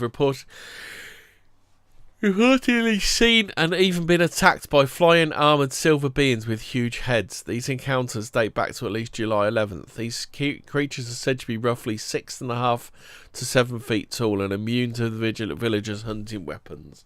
When cornered by the villagers, they simply disappear. These gentlemen are aliens. They look like armoured Green Goblin from Spider-Man. I have shot him twice, and he does not fall, but rises and disappears. We are all frightened by what is happening in the community. Village leader Jairo Riatagui Avila said. Their colour is silver. Their shoes are round in shape. And with that, they rise. They float at a metre high and have red light on the heel part. His head is long. His mask is long. His eyes are half yellowish. With that, they see you well and leave. They are experts at escaping. Dun, dun, dun. Ratatouille added that a 15-year-old girl had been attacked and her neck cut by one of the beings. The teenager's wounds were reportedly treated locally within the community. Authorities have responded to the villagers' outcry by sending in law enforcement officers to investigate. Members of the Peruvian police and navy arrived in the area earlier this month and had a brief meeting with the locals before touring their community, paying special attention to the area where a 15-year-old girl had allegedly been attacked by one of the aliens. After collecting information and preparing reports on the investigation, law enforcement personnel left the village. RPP said they contacted the head of the IV Macro Police Region of Loreto, Hector Davila, but he did not respond. In the meantime, community members said they performed nightly patrols armed with shotguns and sticks to defend themselves from the otherworldly beings. Of the speculative explanations introduced by outsiders trying to solve the mystery, perhaps the most popular is the aliens are drones used by drug or land traffickers to frighten the locals. However, so far there is no hard evidence to support the hypothesis, and the sightings remain unexplained. Dun, dun, dun. Bam. So, whilst you're on about that, I was watching the video of Ching Chong Chinaman with a light bulb in his mouth, and they actually have like the news crew there with the firemen, and they're walking along, and they take him to the hospital. And the special device, because the journalists are fucking dickheads and don't know what anything is, this special medical device that dislocated his jaw is called a speculum. So they put a speculum into his mouth to open up the jaws, and they're able to pull the light bulb out of his mouth. And then they showed another bloke with a light bulb in his mouth, who's also a Ching Chong Chinaman. And news flash, this is a thing. Speaking of greater clones, the 2022 Fields Medal, which is the equivalent of Nobel Prize for Maths, was awarded to a Ukrainian Greta Thunberg clone called Marana. And yeah, it looks like an old masculine version of Greta Thunberg. Yeah. Why is it that the Swedes have got pronounceable names, but the Ukrainians are just like, my name is Gregor Zivziv? Because that's not how they be, but that's how they do. Yeah, it is. What else is unexplained? I was going to unexplained for another week, so let it pile up a bit. Oh, okay. I was just thinking, because we should do some. I wouldn't say penalty time, but it was a late start due to one of the teams on the pitch dinner stuff. By the way, chap, I had burgers with boiled potatoes, and I made. Joe Pasquale was involved in a freak moose antler accident. Did it go up his bum? Comedian Joe Pasquale has said he's lucky to be alive after a freak moose antler accident during his latest tour in Skegness. The comedian's show, The New Normal, features a number of props, including the antlers. Describing the incident, Pasquale said he tripped and narrowly avoided stabbing himself in the stomach. It only got me in the back of the leg. Okay then, Hobbit. Explain this one to me. He was going to get stabbed in the stomach by an antler, but it got him in the back of the leg. All I'm just imagining is he's done a backflip. It seems like it, doesn't it? Seriously, he thought he was going to die, he said. Unfortunately... Get on your nerves. Unfortunately, the story is that get on my nerves is Joe Pasquale is still alive. Yeah. Chief time wasters of the SETI Institute, Seth Shostak, condemns alien bodies claim of a lack of evidence. So, writing an article for MSNBC recently, Shostak, who is certainly no stranger to the topic given that he's been the senior astronomer for the SETI Institute for more than 20 years, has criticised the claims made by Grosh, of the subcommittee hearing, due to distinct lack of corroborating evidence. Grosh, do you remember there's this thing, this guy, Steve Grosh, said alien mouse, and the US Congress were like, okay, what should we do about this? Oh, just laugh, because people won't care. Grosh stated he interviewed dozens of witnesses who had seen or who had even claimed to have been injured by UFOs and was aware of a decades-long effort by the US government to retrieve such objects for the purpose of reverse engineering. But where's the evidence? Shostak wrote. It's MIA. Now the crash the AOS came. Going. Oh, hang on. Let's have the poet laureate Nobel Prize winner Seamus Hennessy instead. There's a meme here. It's so guy that researched it's O something space C something NT, and then there's a picture of Billy the Butcher from The Boys. He's laughing because it looks like a bit like "Oi cunt." But man from the SETI Institute is like, no, you can't discover aliens before we do. But anyway, I think we'll have Seamus... Stupid excuse to investigate. That's what SETI stands for. Seamus Hennessy is going to carry on reading the rest of this now, because I hate what's his name's voice? Stupid fucking dickhead now. What's his name? Chef Sustak. That's not an Irish name. But anyway, it's at MIA. Neither Grosh nor anyone else claimed to have knowledge of secret government WAP programs. WAP is the new American term for UFOs. Well, they go, just have the WAPs, the wet-ass UFOs, has ever been able to publicly produce convincing photos showing alien hardware splayed across the landscape. Well, as everyone knows, the UFOs have got special technology in them, so you try and put your film camera up against them, and the audio photos will be blurred. You're taking Even a film. If you try, are you taking a film? If you take a film camera, you'll find that the film inside will be... This is a better one, Hobbit. To be fair, the film is overexposed. Texas woman injured after hawk drops a snake on her. No, I'm not done reading the story yet. Go on, fuck yourself. It's me again. Go on. Oh, I need to explain that joke, right? So there was this radio station in Ireland, right? And they were saying, have you got new words what could be used in everyday language? So a guy goes on and says, yes, I have a new word that can be used in everyday language. My word is go on. Oh, so how's that spelled, Corner? G-O-W-A-N. Go on. Could you use that in a phrase? Yes. Go on, fuck yourself. And then they hang up on him. And then another caller says, hello, yes, The word I would like to include for the Irish vocabulary now is smee. It's spelled S-M-E-E. Great caller. Could you use that in a sentence now? I certainly could. Smee again. Go and fuck yourself. Irish. They're funny. They talk in funny accents. But anyway, if there was evidence of these objects, he argues, there'll be no shortage of scientists vying to access and study it. Hang on. This is like saying if there really was a wall at Antarctica, there'd be scientists vying to access and study it. Well, the powers that be would only be too happy to make it available for study. Again, that's based on some some false assumptions, I think there. Oh yes, the government's just going to hand over secret technology that they've been reverse engineering for decades. What is the point of hiding extraterrestrial technology? Why are you trying to cover over for the fact that Peggy Jones had a fight with an eagle and a snake? Why was Peggy Jones trying to hide the fact that Jerry Nadler shit himself? That's what I want to know. But anyway, why would the government be hiding this stuff in a Nevada hangar? What would be the goal at this point of shutting out the scientific community? The information technology, and more importantly, wildlife incentives have seemed overwhelming.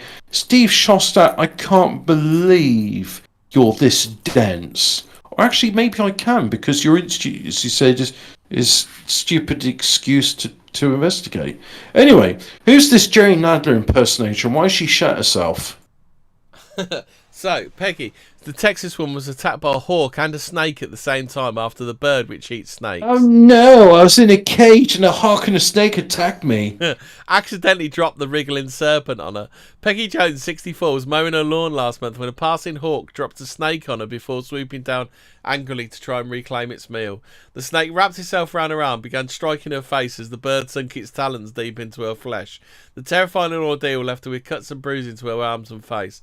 The bizarre incident took place on the 25th of July, Texas, blah, blah, blah. Began after the snake suddenly fell out the sky and landed on her. Before she could move it, the hawk attack began. I was trying to sling my arm and sling the snake off, and the snake wrapped around my arm, she said, told CBS News. The snake was striking my face. It struck my glasses a couple of times. It was slinging, and he was striking, and it just kept hanging on. That sounds like a bit of a shit time, really, doesn't it? Oh no, I was attacked about the face and neck by a hawk and a snake. Yeah.